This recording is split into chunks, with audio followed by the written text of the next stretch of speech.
Hello, welcome to another Prophecy Watchers Daily Update. I'm Gary Stearman. With me, Avi Lipkin. Avi, it's always a pleasure to have you here with us because you're such a fountainhead of information about the Middle East. And you're going to share some of that with us today, I hope. Yes. Listen, we have got confusion in the Middle East. I know that the people who are watching us right now have heard about ISIS, they've heard about ISIL, they've heard about Syria, the Saudis, the Iranian so-called peace talks, that concern nuclear weapons. Israel's part in all of this, Israel basically the center of all the antagonism over there. Help us to straighten out the situation and to understand what's going on. Okay, well, in my most recent book, my seventh book, Islamic Rivalry, I discuss a number of subjects which give a whole background to the situation today in the Middle East, where everything is going. And to start out with, I wanted to say that, I'm not talking now as a Jew or an American or an Israeli. I'm talking now through the eyes of the Arabs. How do they look at America? They see America coming into Iraq, overthrowing Saddam Hussein, and basically the U.S. stabs Saddam Hussein in the back, who is an ally of the U.S. in the war against Iran from 1980 to 1988, 9 years of war. Yes. And then they see that America destroyed Iraq with this war in 2003. George W. Bush, who I like very much personally, he says, we're going to bring democracy to Iraq. Now, democracy in Iraq means the majority rule. Who's the majority? The Shiites. So the Shiites come to power after 2003, after the death of Saddam Hussein. They killed Saddam Hussein, of course. He deserved to die. And the Shiites fire all the Sunnis. Now, the army of Saddam Hussein was a Ba'athist army. Ba'ath was the party there. Basically, it was run by the Sunnis. And so the Americans, by giving the control, the democracy, over to the majority group, which was the Shiites, turned all of the Sunnis into fugitives. And so who is ISIL today? ISIS, ISIL. These are the, how should I say, the refuseniks. These are the Sunni soldiers of Saddam Hussein who are looking for a job. And so ISIL gives them a job. And then now they're killing the Shiites again. And so the people giving them the job have an entirely different goal, right, than they once did. Yes, ISIL actually is a Saudi invention. And the Americans, of course, are supporting it because all of a sudden the Americans realized they made a boo-boo. They made a mistake because they threw all the support over the Shiites after decades of slaughter in which the Saudis, the Iraqis, Sunnis under Saddam Hussein were killing the Shiites. So now the Shiites are killing the Sunnis. So ISIL comes up to kill the Shiites. So it's merely a continuation of 1,400 years of war between Shiites and Sunnis. The name of the book, by the way, it's Avi's seventh book, and it's called Islamic Rivalry. The subtitle, ISIS and Iran are fighting for the heart of Islamic identity. So there's this internecine rivalry going on over there. And what are they fighting for? What do they see as a goal? Okay, well, the plan of ISIS, ISIL, is to establish a caliphate, basically to abolish all the borders that we know for the last 100 years. So actually, Syria doesn't exist anymore. Syria to the east and northeast is primarily the ISIS caliphate. You have Kurdish minority all the way up in the north. They're a Turkic type group. Turks don't like them, but they're Turkic. And they actually may form a Kurdish state called Kurdistan, and I pray they do. The north of Iraq is already autonomous. It's almost independent as a Kurdish state.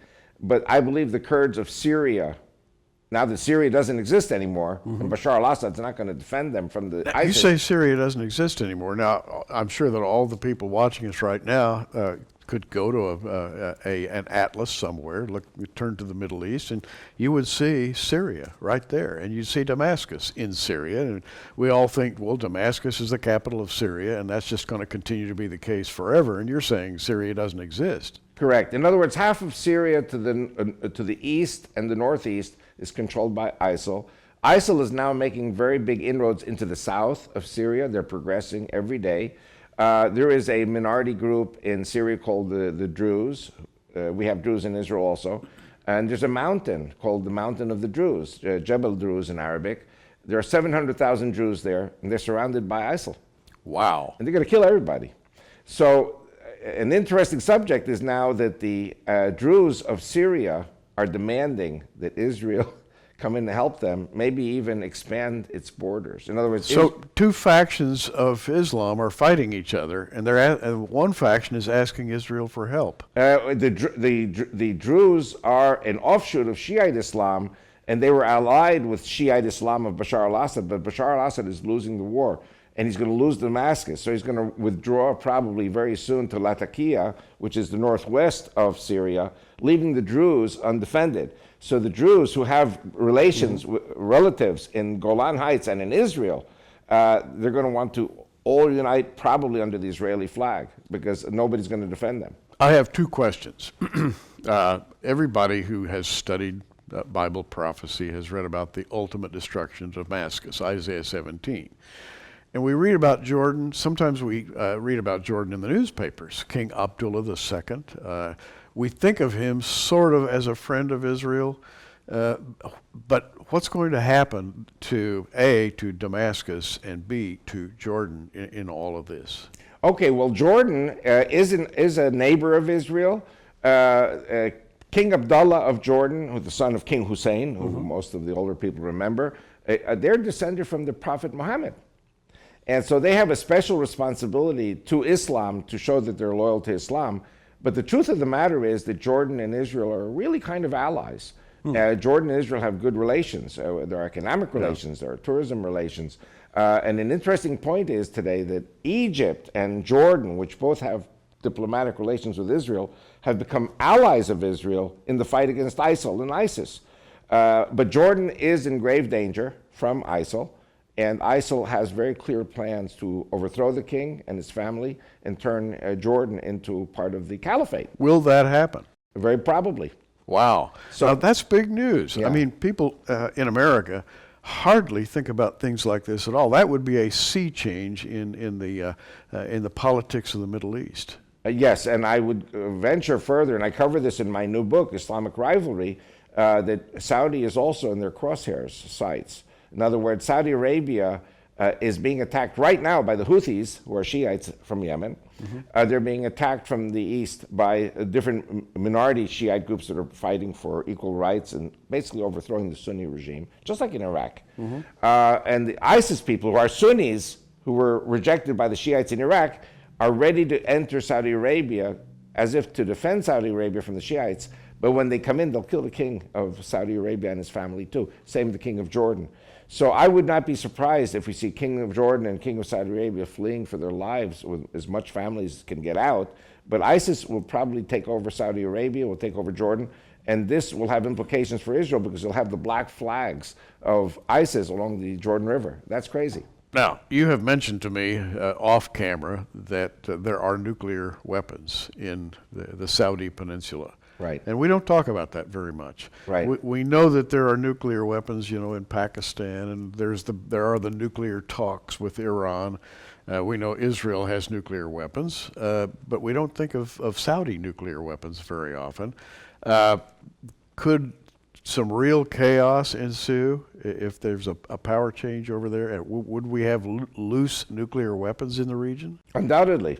The Saudis in the early 1980s came to President Reagan and said, we want Pershing missiles with nuclear tip, nuclear tip Pershing missiles. And the U.S. government, because of pressure from Israel, said, well, obviously not, So what did the Saudis do? The best that money can buy, they went to China and they bought, firstly, the Chinese built a missile base in Saudi Arabia at the Al Sulayl Oasis. And I wrote that already in my Red Book in 2003, based on Israeli intelligence. The Pakistanis provided the nuclear warheads because the Saudis paid for the nuclear warheads. And Abdul Qadir Khan, the father of the Pakistani nuclear project, provided the warheads for the Dongfeng missiles from China. And this is one of the greatest embarrassments, and the U.S. couldn't do anything about it. Republican and Democratic administrations couldn't do anything about it. And American media has never discussed it. So there is a missile base built by the Chinese, maintained by the Chinese. And I wrote about this in 2003, that they had, at that time, 120 nuclear-tipped missiles. The the Iranians, from their perspective, are justified in having nuclear-tipped missiles to fight against the Saudis. In other words, they just want to become part of the group. Yes. You just can't be part of the group unless you have nuclear weapons. Correct. Now, the Saudis, because they are somewhat more rational than the Iranians, they've been tolerated, by the U.S. and by the world and by Israel to have their base. But the problem is that Iran, we know what Iran is going to do if and when they get their missiles and their nuclear tips. Timing. What's the timing on this? Where do you see this going in the next 2, 3, 4 years? Well, I believe and I pray for a regime change in Iran. I believe also from the information my wife has given me that the Saudis have instructed President Obama to terminate the Shiite regime in Iran, replace it under the auspices of the United Nations with a new regime in Iran which will be more pro-West and even pro-Saudi. This is the Saudi interest. They want the fanatic Shiite regime removed, and this, of course, has implications also for Iraq, which has a very big Shiite majority. Now, we're close to the end of our time today. I want you to come back and talk to us again because we've got to continue this discussion. But I also want people to know that right here at prophecywatchers.com, just go to the online bookstore, scroll down, and you'll find Avi's latest book, Islamic Rivalry. ISIS and Iran are fighting for the heart of Islamic identity. And by the way, this is 1995, and we have a policy here that when you order something, we try to get it out within 24 hours. So you can have this in your hand very quickly. And I guarantee you, when you read this book, it's going to open your eyes. Avi has 6 other books, which you also see when you scroll down on our online bookstore at prophecywatchers.com. But this is the one that this is latest, and it's really going to open your eyes as to what's happening in the Middle East. Avi, final words for us today. What should we be watching for? Well, indeed, this book is Islamic Rivalry is totally updated and isn't even 1% outdated yet. Aha. But it is time sensitive in the sense that this is telling you exactly what's going to happen in the coming days, weeks, and months. And I do believe that things that are happening now are imminently going to lead to the collapse of the Saudi kingdom, probably the destruction of the oil wells by ISIS. To destroy Christianity, you destroy the economy, you destroy the oil wells, and the intervention of one world government forces probably to terminate Islam, because it's going to lead to complete chaos and collapse of the world economy. We've got to continue this discussion, and we're going to just take up where we left off on our next daily update. I'm Gary Stearman. We're watching. You keep watching too. Thanks for joining us on Prophecy Watchers. You can find us on the web at prophecywatchers.com, where you can sign up for our free email newsletter, or follow us at facebook.com/prophecywatchers. In the meantime, keep watching, everybody, and we'll see you soon.